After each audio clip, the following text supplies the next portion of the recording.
Most people, when they think of data sources or spreadsheets, think of this idea of a single value in a single cell. And if you need other values, you need to put them in other cells. But actually, you can have multiple values inside of a single cell. And to do this, you use commas. You just list the values, then separate them with those commas. For example, in Glide, when someone picks 3 different choices in a choice component that has multiple choice enabled, then the column will save those 3 values separated by columns. One cell with multiple values. And you'll see this pattern a lot in Glide in different places.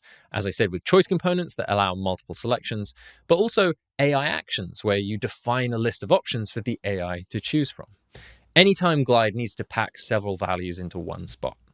It's worth highlighting here that all of the examples that we've shown here are values separated by a comma on its own, not a comma and a space. If you use a comma and a space, then Glide will see that as a particular value to match by. It counts the space as a value. So always separate by just commas on their own.